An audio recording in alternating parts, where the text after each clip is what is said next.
ಸರ್ವ ಜನಾಂಗದ ಶಾಂತಿಯ ತೋಟದ ನಿರ್ಮಾತೃ ನಾಡಪ್ರಭು ಕೆಂಪೇಗೌಡರ 516ನೇ ಜಯಂತ್ಯೋತ್ಸವ ಕಾರ್ಯಕ್ರಮ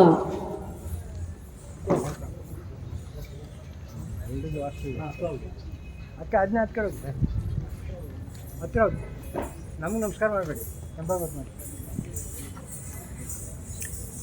ಒಟ್ಟಾಗಿ ಮಾಡ್ತಕ್ಕಂಥ ವಾತಾವರಣ ನಿರ್ಮಾಣ ಮಾಡಬೇಕು ಮತ್ತು ಹೆಚ್ಚು ಒತ್ತನ್ನು ಇವತ್ತು ಈ ರೀತಿಯ ಕಾರ್ಯಕ್ರಮಗಳು ಕೊಡಬೇಕು. ಟ್ಯಾಬ್ಲೋ 10 ಬರಲಿ 100 ಬರಲಿ 1000 ಬರಲಿ ಅದರಿಂದ ಏನೂ ಪ್ರಯೋಜನ ಆಗೋದಿಲ್ಲ. ಇಲ್ಲಿ ವಿಚಾರ ಸಂಕಿರಣಗಳು ನಡಿಬೇಕು. ಬೆಳಗ್ಗೆಯಿಂದ ಸಂಜೆವರೆಗೂ ಬೆಳಗ್ಗೆ ಒಂದು ಸೆಷನ್ ಆಗಬೇಕು, ಮಧ್ಯಾಹ್ನ ಒಂದು ಸೆಷನ್ ಆಗಬೇಕು. ಕೆಂಪೇಗೌಡರ ಬಗ್ಗೆ ಬಹಳಷ್ಟು ವಿಚಾರಗಳನ್ನು ತಿಳ್ಕೊಂಡಿರ್ತಕ್ಕಂಥವ್ರು, ಇತಿಹಾಸವನ್ನು ತಿಳ್ಕೊಂಡಿರ್ತಕ್ಕಂಥವ್ರು ಬಂದು ಅವರು ನಮಗೆ ಉಪನ್ಯಾಸವನ್ನು ಕೊಡೋದನ್ನ ನಮ್ಮ ಮಕ್ಕಳಿಗೆ ನಾವು ಹೇಳ್ಕೊಡ್ಬೇಕು, ನಮ್ಮ ಮುಂದಿನ ಪೀಳಿಗೆಗೆ ನಾವು ಕಳಿಸ್ಬೇಕು. ಇಲ್ಲದೆ ಇದ್ರೆ ನಾವು ನೀವು ಕೂಡ ನಾವೇ ಮರ್ತೋಗ್ತಾ ಇದ್ವಿ. ನಮ್ಮ ಮುಂದಿನ ಪೀಳಿಗೆ ಇಟ್ಕೊಳ್ತಾರೆ, ಏನು ಇಟ್ಕೊಳಕ್ ಸಾಧ್ಯ ಆಗ್ತದೆ? ನಾನು ಅದಕ್ಕೇನೆ ನಮ್ಮ ಅಧ್ಯಕ್ಷರು ವಕೀಲರು ಕವಿಶಂಕರಣ್ಣವ್ರಿಗೆ ಕೇಳಿದೆ, ಅಣ್ಣ ದಯಮಾಡಿ ಈ ಟ್ಯಾಬ್ಲೋಸನ್ನ ಉದ್ಘಾಟನೆ ಮಾಡೋದು ಅಲ್ಲಿ ಮಾಡಬೇಡಿ. ಅಲ್ಲಿ ಯಾಕೆ ಮಾಡ್ತೀರಿ ನೀವು? ಅಲ್ಲಿ ಅದೇನು ಯಾರೋ ಏನೋ ಮಾಡ್ತಾರೆ, ನಾವು ಅಲ್ಲಿ ಹೋಗಿ ಮಾಡೋದು ಬೇಡ. ಇಲ್ಲಿ ರಂಗಮಂದಿರ ಈ ಕಡೆ ಇದೆ, ಆ ಕಡೆ ನಮ್ಮ ಸಂಘ ಇದೆ, ನಮ್ಮ ಸಂಘದ ಕಟ್ಟಡ ಇದೆ, ನಮ್ಮ ಸಂಘದ ಆವರಣ ಇದೆ.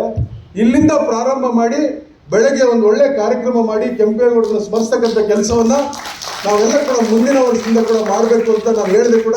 ಅದಕ್ಕೆ ಅವರು ಕೂಡ ಸಮ್ಮತಿಯನ್ನು ಸೂಚಿಸಿದ್ದಾರೆ. ಹಂಗಾಗಿ ಮುಂದಿನ ವರ್ಷ ಕೆಂಪೇಗೌಡರ ಜಯಂತಿಯನ್ನ ಇಲ್ಲಿಂದಲೇ ಸಂಘದ ಆವರಣದಿಂದ ಪ್ರಾರಂಭ ಮಾಡಬೇಕು ಅಂತ ಕೂಡ ಅವರಲ್ಲಿ ನಾನು ಮನವಿ ಮಾಡ್ತೇನೆ.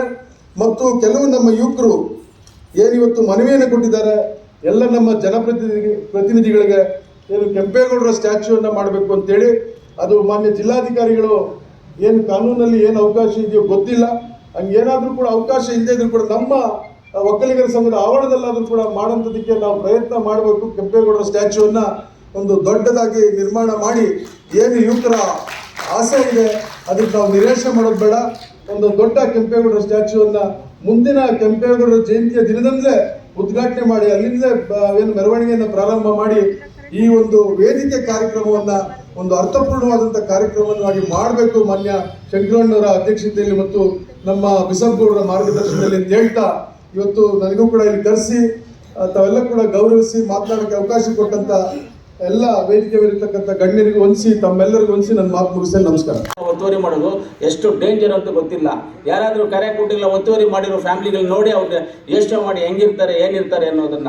ಅದರಿಂದ ಇವತ್ತು ನಾವು ಹೆಂಗೆ ನೆನೆಸ್ಕೋಬೇಕು ಅಂತಂದರೆ, ಕೆಂಪೇಗೌಡರು ಬೆಂಗಳೂರು ಕಟ್ಟಿದ್ದನ್ನು ನೆನೆಸ್ಕೊಳ್ತೀವಿ. ಏಷ್ಯಾಗೆ ಮೊದಲು ಕಣ್ಣಾಸ್ಪತ್ರೆ ಮಾಡಿದ ನಮ್ಮ ಮೈಸೂರು ಮಹಾರಾಜರು ಮಿಂಟೋ ಹಾಸ್ಪಿಟ್ಲ್. ಗೊತ್ತಾ ಯಾರಿಗೇನ? ಮಿಂಟೋ ಹಾಸ್ಪಿಟ್ಲ್ ಇದೆಯಲ್ಲ, ಮಿಂಟೋ ಹಾಸ್ಪಿಟ್ಲನ್ನ ಏಷ್ಯಾಗೆ ಫಸ್ಟ್ ಕಣ್ಣಾಸ್ಪತ್ರೆ ಮಾಡಿದ್ರು ಆ ಕಾಲದಲ್ಲಿ ಮೈಸೂರು ಮಹಾರಾಜರು.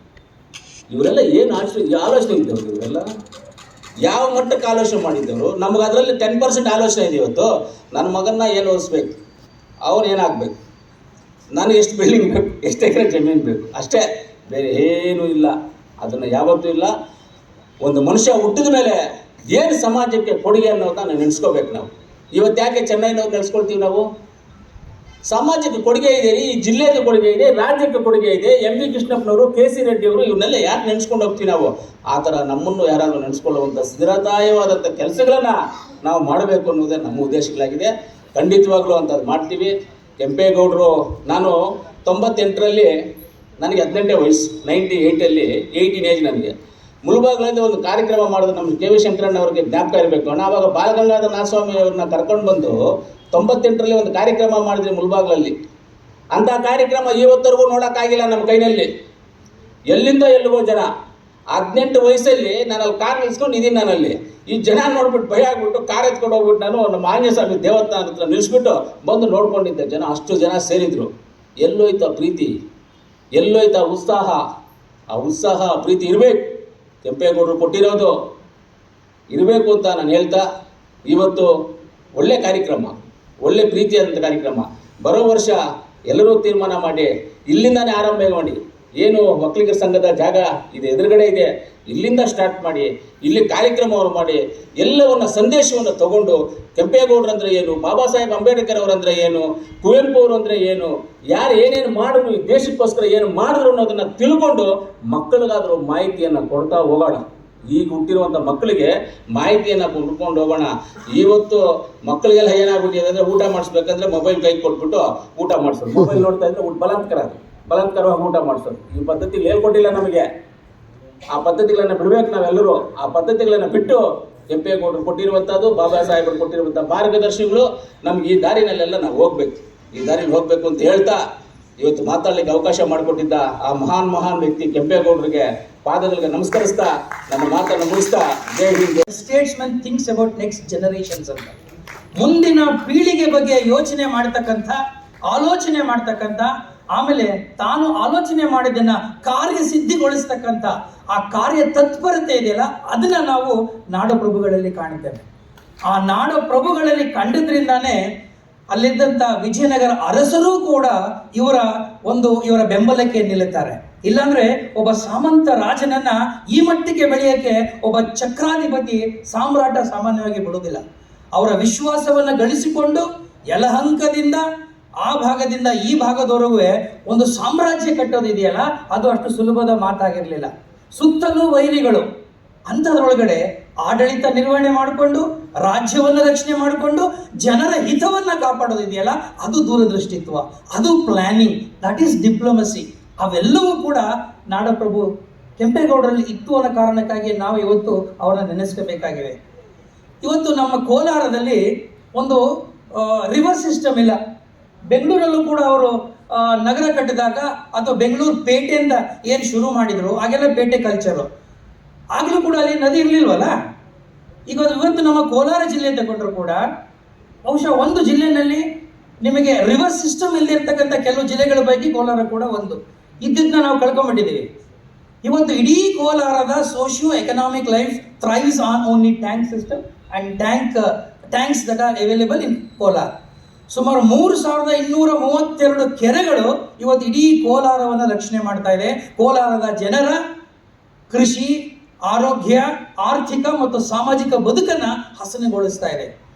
ಈ ರೀತಿಯಾದಂಥ ಕೆರೆಗಳ ಮಹತ್ವವನ್ನು ಕಂಡುಕೊಂಡು ಆ ಮೂಲಕವಾಗಿ ಇಡೀ ತನ್ನ ಸಮುದಾಯದ ಅಲ್ಲದೆ ತನ್ನ ಸಾಮ್ರಾಜ್ಯದ ಎಲ್ಲರಿಗೂ ಕೂಡ ಅನ್ನವನ್ನು ನೀಡಿ ಅವರ ಬದುಕನ್ನು ಹಸನುಗೊಳಿಸಿದಂಥ ಪ್ರಭುಗಳ ಪೈಕಿ ಕೆಂಪೇಗೌಡರು ಕೂಡ ಒಬ್ಬರು. ಈ ದೃಷ್ಟಿಯಿಂದನೇ ಕೆಂಪೇಗೌಡರು ನಮಗೆ ಆಪ್ತರಾಗ್ತಾರೆ. ಅವರ ಬದುಕು ಮತ್ತು ಅವರ ಜೀವನ ನಮಗೆ ಆದರ್ಶವಾಗ್ತದೆ. ನಮ್ಮ ಮಕ್ಕಳಿಗೆ ನಾವು ಇವರ ಜೀವನ ಆದರ್ಶ ಪರಿಚಯ ಮಾಡ್ಕೊಳ್ಳದೆ ಹೋದರೆ ಬಹುಶಃ ನಾವೆಲ್ಲರೂ ಬಹಳ ದೊಡ್ಡ ಆತ್ಮವಂಚನೆ ಮಾಡ್ಕೋತೀವಿ ಅಂತ ನನಗೆ ಅನಿಸ್ಬಿಡುತ್ತೆ. ಕುವೆಂಪು ಅವ್ರ ಬಗ್ಗೆ ಮಾತಾಡಿದರು, ವಿಶ್ವಮಾನವರಾಗಬೇಕು ಅಂತ ಹೇಳಿದರು. ಇಡೀ ಜಗತ್ತಿಗೆ ವಿಶ್ವಮಾನವ ಸಂದೇಶವನ್ನು ಕೊಟ್ಟರು. ಮನುಷ್ಯ ಹುಡುತಾ ಅಲ್ಪಮಾನವನೇ, ಆದರೆ ಹುಡುತಾ ವಿಶ್ವಮಾನವ. ಆದರೆ ಬೆಳೀತಾ ಯಾಕೆ ಅಲ್ಪಮಾನವನಾಗ್ತವೆ? ನಮಗೆ ವಿದ್ಯೆ ಇದೆ, ಬುದ್ಧಿ ಇದೆ, ಸಂಸ್ಕೃತಿ ಇದೆ ಅಂತ ಹೇಳ್ಕೊತೀವಿ. ಇವೆಲ್ಲ ಇದ್ದು ಕೂಡ ನಾವ್ಯಾಕೆ ವಿಶ್ವಮಾನರಾಗ್ತಾ ಇಲ್ಲ? ಯಾಕೆ ನಾವು ಒಂದು ಜಾತಿ ಅಂತ ಸಂಕೋಲೆಗಳ ಮಧ್ಯೆ ಸಿಕ್ಕಾಕೊಂಡು ಸಾಯ್ತಾ ಇದ್ದೇವೆ?